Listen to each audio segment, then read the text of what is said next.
더불어민주당 이재명 대표의 사법 리스크가 현실화하면서 대치 정국이 더 가팔라지고 있습니다. 전국 상황 짚어보겠습니다. 최창렬 용인대 특임 교수, 장성호 건국대 국가정보학과 교수 나오셨습니다. 어서 오십시오. 네, 안녕하세요.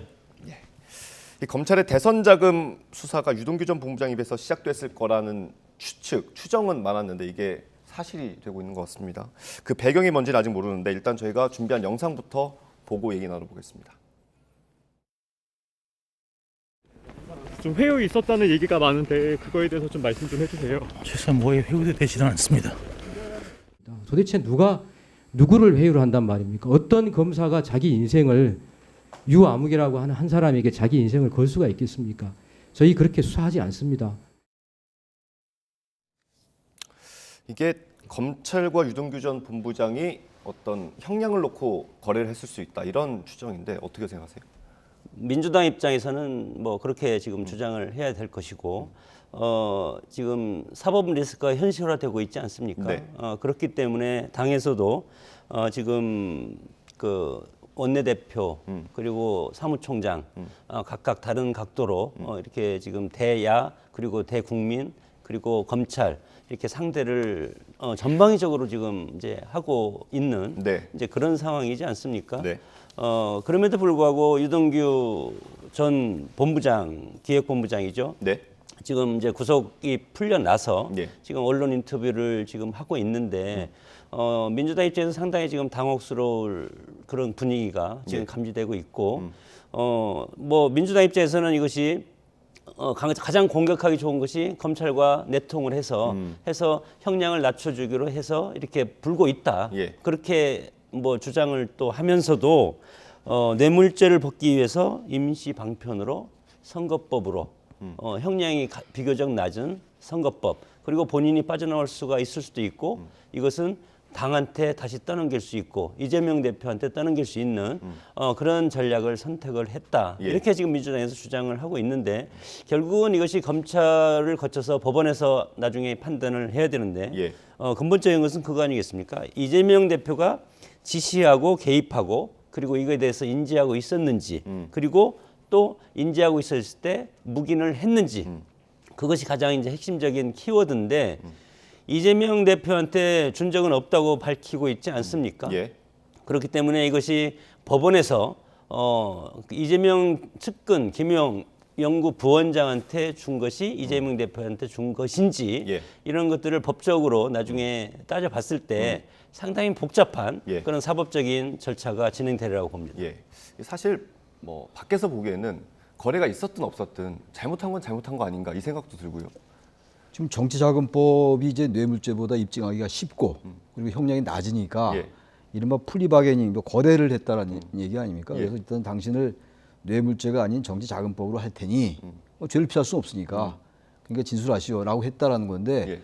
그거는 이제 검찰 내부 수사에 관련된 문제이고 예. 수사의 기법의 문제고 돈을 받은 거는 아직은 뭐 정확히 단정을 못 내린다 하더라도 체포영장 발부되고 구속영장이 발부됐다는 얘기는 네. 법원은 일단 충분히 그런 혐의가 소명됐다고 보는 거 아니겠어요? 그렇다면 김용 부원장이 돈을 받은 건 거의 확실시 되는 것 같고 예. 근데 문제는 이제 우리 장 교수님 말씀처럼 기본적으로 이 돈이 이재명 그 당시 이제 경선 후보였죠. 대선 예. 경선 후보인데 지난 해니까 예. 4월부터 8월 사이고 그때 이제 이재명 당시 후보가 모르게 김용 이제 당시 총괄선대본부장이었어요. 이재명 캠프에 말이죠. 예. 경선 캠프의 총괄선대본부장인 김용 본부장이 이재명 후보 모르게 돈을 썼느냐? 예. 그렇다면 문제가 없어요. 이재명 대표. 근데 그렇지 않고 어떻게든 이재명 대표가 지시를 했거나 알거나 어떤 그렇다면 이건 죄가 되는 거겠죠. 근데 그건 아직은 모르겠습니다. 여러 가지 예. 시나리오가 있고 경우의 수가 있는 거긴 한데 근데 상식적으로 볼 때는 김용 그 당시 총괄선대본부장이 대선 후보 전혀 모르게 돈을 조달을 해가지고 그렇게 알아서 다 이게 그 지역에 쓰고 다녔다라는 게 좀 일단 상식적으로 볼 때는 이해는 안 가는 부분이 네. 있죠. 상식선의 문제인데 뭐 상식을 초월하는 게 세상에는 많으니까 예. 뭐 알 수 없어요. 단정할 수 없겠습니다만 그런 점에서 볼 때 정치 자금으로 이제 그 이른바 그 이제 형량을 낮추기 위해서 했다라는 예. 게 그게 지금 대단히 공허하게 들린다는 거예요. 그건 지금 현재 그건 이제 수사의 문제고 형량의 문제니까 나름 그 방면에서는 중요할지 모르겠으나 지금 현재 국면에서는 그거는 본질이 아닌 거예요. 김용 부원장이 돈을 받고 그게 이제 이재명 대표가 알았느냐 몰랐느냐. 예. 그 당시 이제 후보가 말이죠. 그리고 그 돈이 이른바 대선 경선 자금 그리고 대선 자금으로 쓰였느냐의 예. 여부가 핵심인 것이죠 지금. 예. 그렇습니다. 근데 이제 뭐 이거 보면은 결국은 이제 6억 8억인데 결국은 김용 부원장한테 건넨 예. 것이 유동규 본부장 말을 보면은 6억이라는 것 아니겠습니까? 일단 검찰 영장에는 8억 4,700만 원으로 돼 있죠. 네, 그런데 유동규 본부장한테 1억이 챙기고 다시 나중에 또 1억을 반납하고 최종적으로는 이제 6억 정도가 되는 것 같은데 6억이라는 것이 계좌가 아니고 현금이지 않습니까? 예. 현금이고 물론 뭐 그때 당시에 지하 주차장에서도 뭐 이걸 건넸고 여러 가지 정황이 있지만 CCTV라는 것 같은 것이 그렇게 오랫동안 이렇게 저장되고 그런 것들도 아니고 네네. 어떻게 보면은 주장인데 이 주장이 실체적인 팩트로 법원에서 어떻게 이것을 입증을 할 것이냐 예. 그런 것들은 검찰이 먼저 입증을 해줘야 되고 그 입증한 것을 법원에서 판단을 받아서 예. 나중에 확정이 돼야 되기 때문에 예. 상당히 어려운 과정을 거쳐야 된다고 봅니다. 예, 뭐 메모가 있다는 보도가 있기도 하고요. 그건 이제 향후 검찰 수사를 지켜보면 될 것 같고, 그 유동규 전 본부장이 이렇게 입장을 바꾼 이유에 대해서 설들이 많습니다. 고 김문기 처장을 이재명 대표가 모른다고 했다고 한 게 좀 영향이 컸을 거란 분석도 있는데 관련 영상이 준비가 돼 있습니다. 들어보고 얘기 나눠보겠습니다. 시장 재직 때는 몰랐고요. 예. 그러니까 뭐 하위 직원이었으니까 그때 당시 아마 팀장이었을 예. 겁니다. 팀장이었을 텐데 제가 이분을 알게 된 거는 제가 도지사가 된 다음에 아버지의 마지막 발인 날 이재명 후보님은 산타클로스 복장을 입고 나와 춤을 추는 모습까지 보였습니다. 왜 어째서 아버지를 모른다고 기억이 안 난다고 거짓말을 하는 건지 궁금합니다. 교수님, 이게 일단 뭐 배신감을 느꼈을 거라는 분석인데 어떻게 보세요? 뭐 저 유동규 전 본부장의 심경을 알 길은 없죠. 그런데 1년 동안 구속이 돼 있었잖아요. 그리고 본인의 말에 의하면 울기도 많이 울고 뭐 우울증도 걸렸다라고 얘기하고 그러는데 여러 가지를 많이 느꼈을 거예요. 전 근데 여러 가지 생각 중에서 저의 추론이긴 한데 네. 이재명 대표가 그때 이제 측근이라면은 적어도 정진상이나 네. 김용 정도는 돼야 된다 이런 말 했어요. 유동규 측근이 아니다. 네. 이제 선긋기를 했던 거 아니었겠어요? 그리고 이제 이 대장동 사건 전반에 걸친 여러 혐의나 이런 어떤 그 죄 이런 부분들이 유동규 본인에게 자꾸 이제 전가되는 이런 걸 느꼈다고 저는 생각합니다. 사람인데 그런 거 느낄 수 있는 거 아니겠어요? 예. 한두 달 정도 같으면야 한두 달 있다가 나간다면 그걸 안 느낄 수가 있는데 1년은 있는데 구속이 한 차례 연장됐던 거였잖아요. 예. 이번에 구속 기간이 만료돼서 나온 건데 충분히 전 느낌직하다고 생각해요. 그리고 이제 여러 가지 밖에서 돌아가는 정황이 자기만 죄를 뒤집어 쓰는 것 같기도 하고 그런 부분도 있었고 또 하나 김문기 처장 이 문제도 저는 인간으로서 느낄 수 있다고 생각합니다. 모르겠지만 이재명 대표가 저 지난해 저기 방송에 나왔던 저 얘기처럼 예.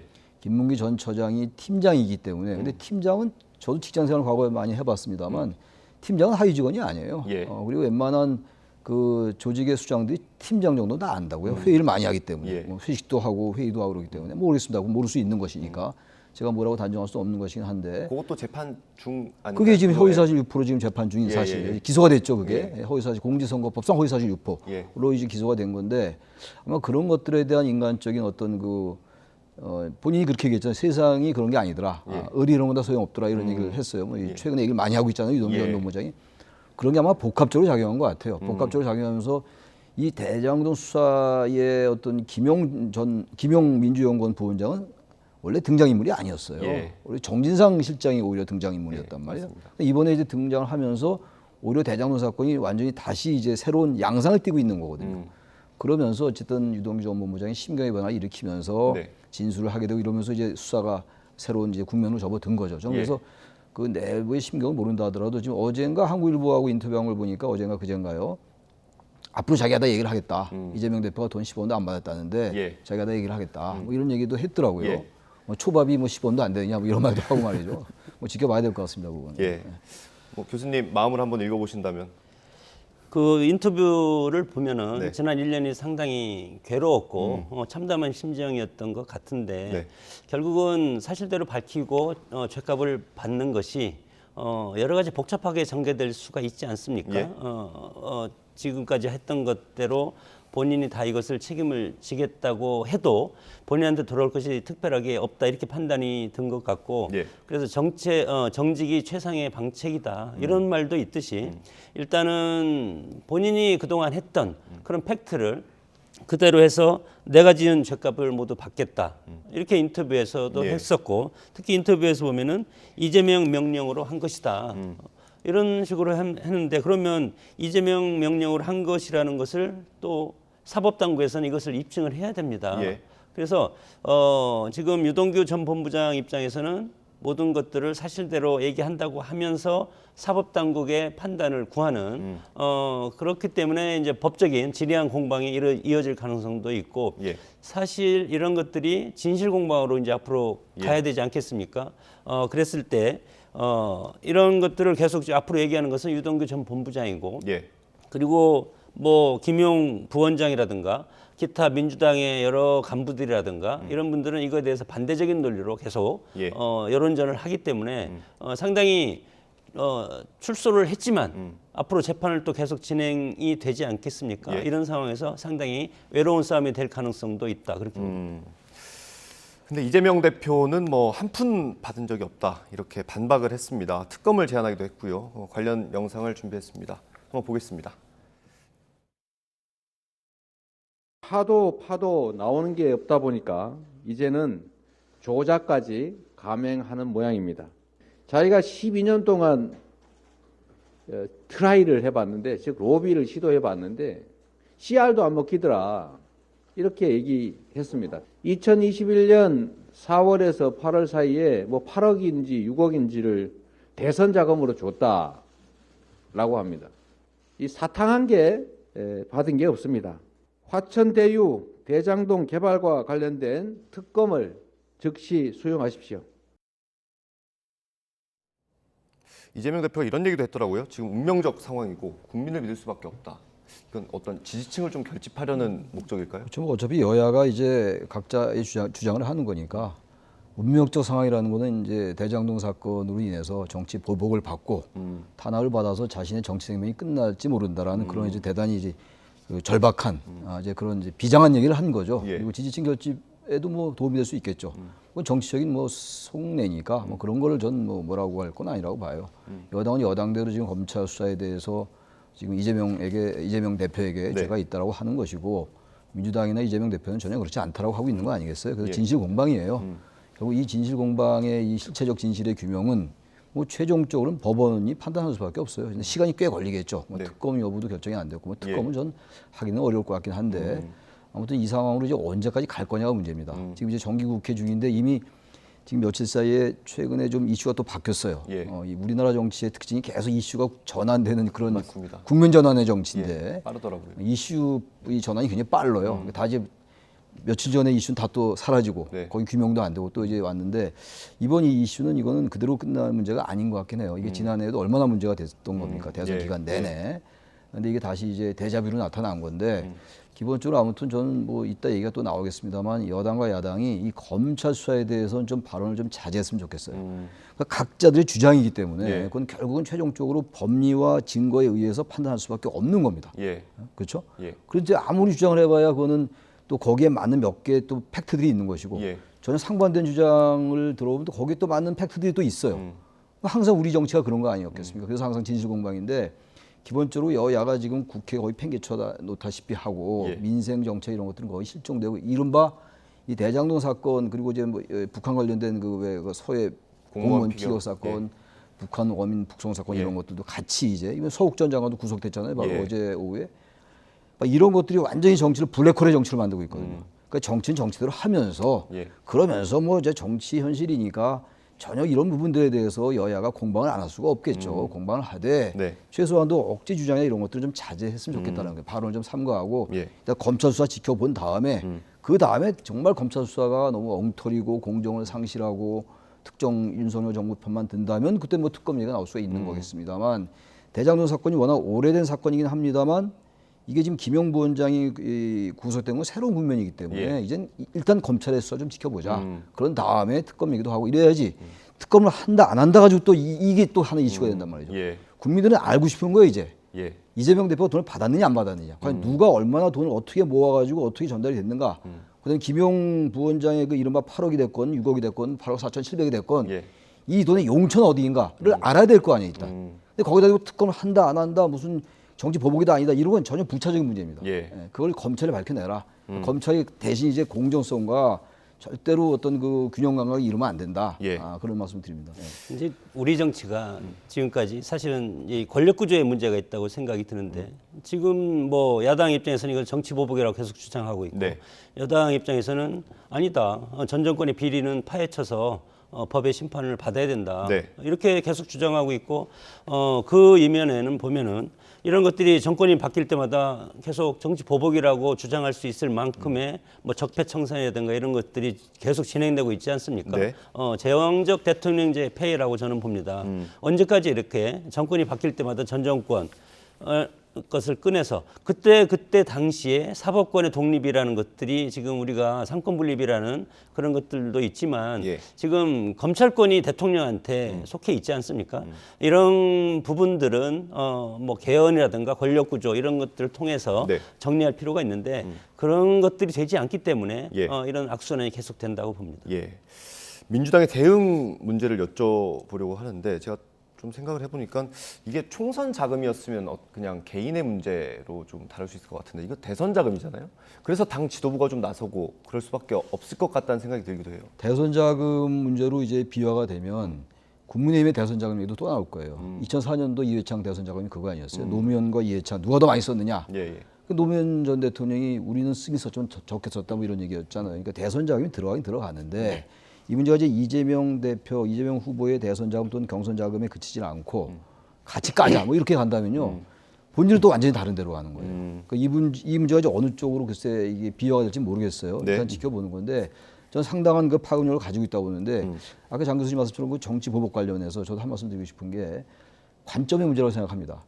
박근혜 정권 때 이제 국정농단 수사가 있었고 그리고 난 다음에 문재인 정권이 들어선 다음에 여러 수사를 했잖아요. 예. 이른바 이제 적폐 수사라고 국민의힘이 공격했던 것이고 국민의힘 계열정당이죠 그때. 네. 그리고 난 다음에 지금 정권이 또 바뀌었어요. 윤석열 정부. 그러니까 또 문재인 정부에 대한 수사는 또 이제 정치 보복이다. 그러니까 보기에 따라서는요.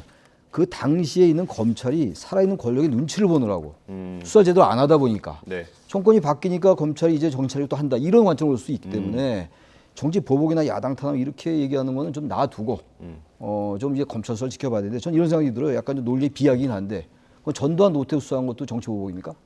그건 아니잖아요. 예. 일단 실체가 어떤 것인가를 알아내는 게 중요해요. 자꾸만 정치 보복이다, 야당 탄압이다, 무슨 정치 탄압이다라고 하는 건요. 그건 너무 프레임 정치입니다. 지금 우리나라가 블랙홀의 정치 그리고 여러 국면 전환의 정치 이런데 이게 프레임 정치가 너무 많이 이제 성행하고 있기 때문에 예. 이건 일단 좀 지켜보자. 예. 그 말씀을 다시 드리는 겁니다. 네, 민주당 일단 단일 대우긴 한데 아주 일부에서 김혜영 전 의원 같은 경우는 네. 이제 내려오라는 말을 하기도 했거든요. 어떻게 생각하세요? 뭐 사실은 민주당의 현 구조에서 정당이라는 결사체가 지금 개파 보수주의로 우리가 가고 있는 그런 현실 아니겠습니까? 그리고 지금 현재 당의 주류는 이재명계가 지금 장악을 하고 있고 여기에서 지난번에 낙선을 한 김혜영 최고위원도 했지 않습니까? 비대위원도 하고 이분이 지금 이재명 대표 내려오라 이렇게 얘기할 수도 있다고 봅니다. 본인으로서는 상당히 용기 있게 지금 했을 것이고 총선이라서 공천권도 사실은 정치인이라면 생각을 하지 않을 수가 없을 텐데 그런 것들을 떠나서 자 봐라 사법 리스크가 이제 현실화되어 있기 때문에 당 대표로서 언제까지 이렇게 민주당이 이재명 대표의 사법 리스크를 방어를 해야 되겠냐 이런 취지로 지금 이제 뭐 당내에서 소수파지만 네. 약간의 뭐 지난번에 서른 의원도 이런 취지로 다시 주장도 했지 그렇죠. 뭐 않았습니까? 이런 일이 있을 줄 알았다는 취지로 했죠. 네, 예. 뭐 지난 뭐 경선 때부터 당 대표 경선 때부터 그리고 대선 대선 캠프 때부터 사실은 이재명 대표와 상당히 각을 세운 그런 분들인데 이런 것들은 뭐 당내에서는 있을 수 있다고 봅니다. 그리고 이런 건전한 비판의 목소리가 상당히 많을수록 그 정당이 살아있는 정당이고 앞으로 예. 희망이 있다고 보기 때문에 네. 어떤 정당이 일사불란하게 간다는 것들이 오히려 비민주적인 그런 예. 정당이기 때문에 이런 소리는 더 나와도 된다고 저는 생각이 듭니다. 예, 교수님 어떻게 생각하세요? 저는 이제 민주당이 지금 당 대표에 관련된 수사니까 당력을 동원해서 할 수 있어요. 전혀 별개일 수 없죠. 근데 이제 이 사건 자체가 지난 대선 경선 때 각 캠프에서 나온 얘기예요. 이낙연 캠프에서 나왔던 얘기예요. 맨 처음에 지난 8월, 9월에 말이죠. 그리고 예. 이게 지역 신문에서 나왔다가 이제 전국 이슈로 번진 건데 좀 민주당이 조금 거리를 좀 두는 게 좋을 것 같아요. 민주당으로서는 어쨌든 그 검찰 수사에 대해서 이런저런 것들이 공정하지 못하다라든지 할 수 있습니다. 예. 이러이러한 것도 너무 과도한 수사다라고 할 수 있는 건데 정치 현실이라고 제가 말씀드리잖아요. 예. 단지 이 부분을 과하게 민주당이 전체가 나서가지고 당력을 총동원해가지고 예. 수사를 마치 막으려 하는 것처럼 보인다면은 네. 이게 나중에 역풍이 불 수 있어요. 물론 그 이제 단단한 지지층들을 결집시키는 효과는 분명히 있을 겁니다. 아마 그거 분명해요. 그건 우리나라가 항상 극단화된 진영 정치이기 때문에 네. 그 부분이야 뭐 하나의 장점이 될 수 있다 하더라도요. 지금 어쨌든 간에 이 진실이 뭔지 모르겠습니다만 네. 과도하게 당 전체가 나서는 건 좀 조금 좀 안전장치가 필요할 것 같아요. 2019년도에 조국 사태 때 봤지 않습니까 예. 우리가. 그래서 민주화 이후에 처음으로 5년 만에 정권을 뺏겼어요 민주당이. 물론 근소한 차이였습니다만. 예. 그때 조국 사태 때 어땠어요? 완전히 민주당은 조국에 대해서 조금만 비판하는 건 거의 매도당하는 분위기였잖아요. 예. 이른바 뭐 그 민주당 극렬 지지층들에 의해서 말이죠. 그런 정치는 바람직한 정치가 아니에요. 그래서 당내에서도 물론 소수라 하더라도 관점이 다를 수가 있는 거거든요. 네. 진실이 뭔지 모르니까. 그런 목소리 나오는 거 저는 민주당이 나름대로 아직은 의미가 있다고 생각합니다. 예. 다음 주제에 넘어가서 저희 시간이 얼마 없는데 요거 잠깐 다뤄보겠습니다. 서해 공무원 피격 사건 관련해서 교수님 아까 말씀해 주신 것처럼 서욱 전 국방부 장관 그리고 김홍희 전 해경청장이 구속이 됐습니다. 네. 이게 뭐 재판이 진행된 건 아니고 구속영장이 발부가 된 거긴 하지만 법원이 일단 월북 가능성이 낮다라고 보는 판단일 수도 있거든요. 어떻게 생각하십니까? 뭐 그때 이대준 씨가 2020년 9월 22일 오후 3시 반에 서해에서 실종이 됐고 그리고 그 다음 날 오후 3시에 북한 해역 서해상에서 발견이 됐고 여기까지는 다 동의하지 않습니까? 핵심은 대통령한테 보고할 때 그리고 밤 9시 40분쯤 결국은 총격으로 사망하고 소가까지 된 네. 여기까지는 다 동의를 하는데 여기에서 이제 SI라는 것이 그때 당시에 있지 않습니까? 그때 당 군 통신선이 끊어진 상태였고 그래서 북한과 이런 거에 대해서 직접적으로 통화할 수 없는 그런 네. 상황에서 감청을 기관을 통해서 이것을 받아야 되는데 뭐 그때 당시 SI 정보라고 하는데 네. 월북 의사가 있었냐 없었냐 예. 그래서 감청 장비를 통해서 해야 되는데 그 부분이 지금 삭제됐다는 건 아니겠습니까? 그래서 이런 부분에 대해서 이제 법원 입장에서는 이런 상황이 물론 정권이 끝났지만 다시 입을 맞출 수가 있다. 그래서 구속영장을 지금 받아들인 것 아닙니까? 예. 그래서 이거에 대해서는 앞으로 법원에서 검찰과 여러 가지 치열하게 법리 다툼 사실관계를 이제 확인해서 예. 이거에 대해서 이제 여러 가지 결과를 예. 이제 도출해야 될 그런 상황인 것 같습니다. 예. 뭐 안보실장이랑 국정원장은 뭐 소환 조사하는 게 거의 기정사실인 것 같고 그렇다고 봐야 되겠죠. 서훈 장관이 이 구속된 것도 서욱 장관입니다. 서훈이야. 예. 서훈은 이제 국가안보실장이고 예, 맞습니다. 이 발음이 비슷해가지고. 근데 서욱 장관이 구속된 것도 처음에 이제 북한군에 소각됐다고 국방부가 발표했어요. 국방부가 발표하다가 나중에 불확실하다라고 바꿨다라는 게 감사원의 지적이거든요. 그러니까 이제 어떤 그 청와대 국가안보실의 지적에 의해서 어떤 지침이나 이런 것들에 의해서 입장이 바뀐 게 아니겠는가라고 지금 의심하고 있는 거 아닙니까? 맞습니다. 그렇다면 이제 해경청장 같은 경우는 전 해경청장입니다만 김홍희 해경청장의 경우는 그 한자가 쓰여 있는 그 구명조끼를 예. 난 안 먹으러 하겠다. 중국 거니까. 예. 이런 것들이 이제 혐의가 있는 건데 그렇다면 결국 이제 국정원장과 그리고 국가안보실장의 조사는 불가피할 것 같아요. 그리고 어차피 이 단계를 밟아서 그쪽으로 차근차근 가는 것 같아요. 그래서 결국은 모든 언론이 그렇게 얘기하고 있습니다만 이 북한 관련 이 사건은 결국 문재인 전 대통령의 조사 여부 예. 그리고 이제 아까 우리가 충분히 얘기 나눈 그 대장동 사건 같은 경우에 이재명 대표 당연한 거고 말이죠. 그 윗선은 언젠가 갈 거다라는 게 사실은 상식적인 판단인 것 같습니다. 예. 알겠습니다. 오늘 말씀은 여기까지 듣도록 하겠습니다. 최창열 용인대 특임 교수, 장성호 건국대 국가정보학과 교수와 전국 상황 짚어봤습니다. 오늘 말씀 감사합니다. 예.